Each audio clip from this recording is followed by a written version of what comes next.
This is AI with Justin. In the previous video, I gave an outline of energy-based models, explained Hopfield network architecture as well as the Hebbian update rule, and introduced the challenge of avoiding parasitic memories. In this video, I'll explain the main contributing factors of a Hopfield network storage capacity, how contrastive divergence and state transition stochasticity can be used to mitigate parasitic memories, and introduce the Boltzmann machine as a progression from Hopfield networks. When we train a Hopfield network to save multiple patterns, in an ideal world they are separated in state space and each pattern forms a clear and distinct minima. In most cases, this will not happen naturally. Without preventative measures, intentionally stored states can lose their status as a clear energy minima, and various types of unintended minima can be formed. Patterns that are too similar or less orthogonal to other stored patterns can cause mixed states. Additionally, note that for each stored pattern, its ghost or negation is stored as well.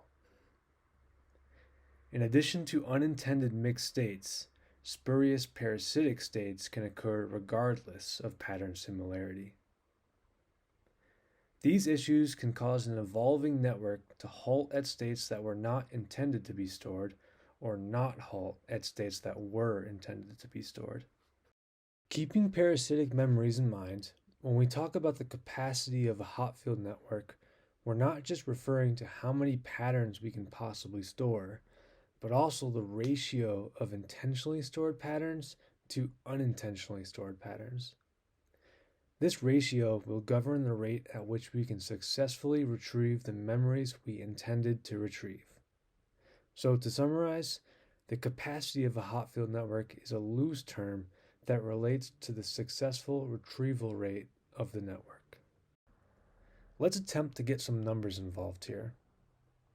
It's theoretically possible for a Hopfield network to store as many patterns as it has neurons when all its patterns are orthogonal. But in most practical cases, a standard Hopfield network's capacity is significantly lower.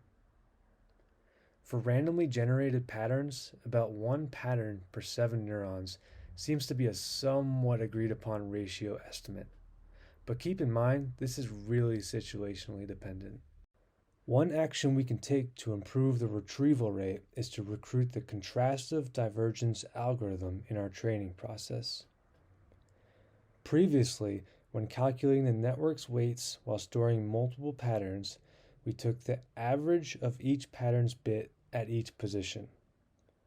By doing this, we minimized the energy at each state that was a pattern we wanted to store. Essentially, what we were doing was trying to pull down the energy for target states so that it formed what illustratively looks like a valley.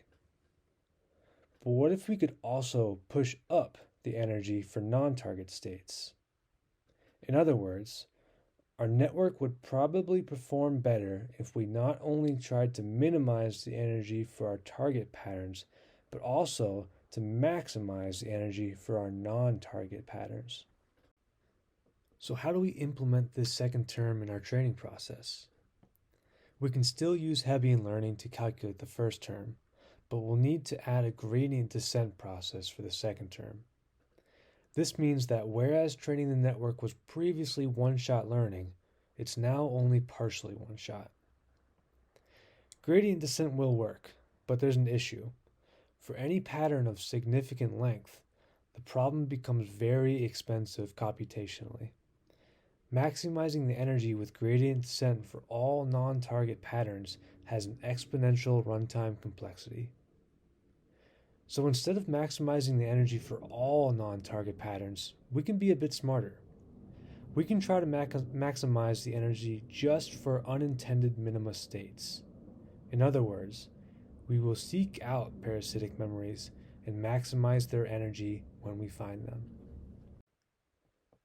To implement this, we can do the following. First, initialize the network's weights using Hebbian learning, just like we've done previously. Next, randomly initialize the neuron's values.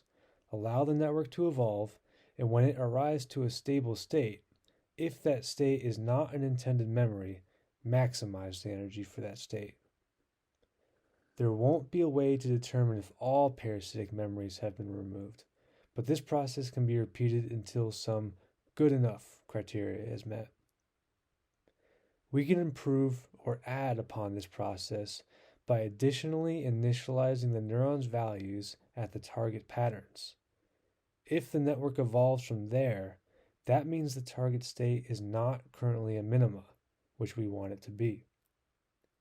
When the network stops evolving, maximize the energy for that state and repeat this process until each intended target pattern is a stable minima.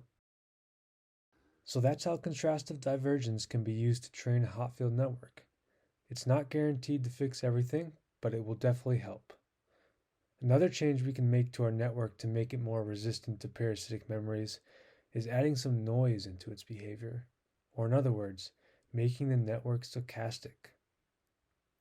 The minima of spurious memories will often be shallow in comparison to the minima of intended memories.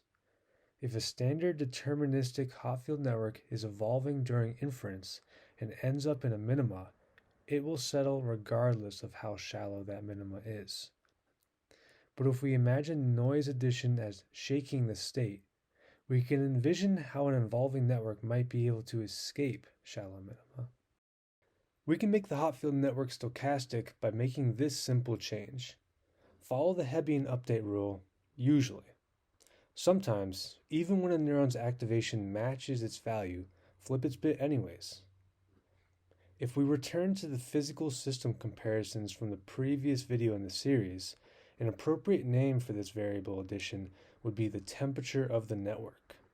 A higher temperature increases the chances of flipping the neuron's value.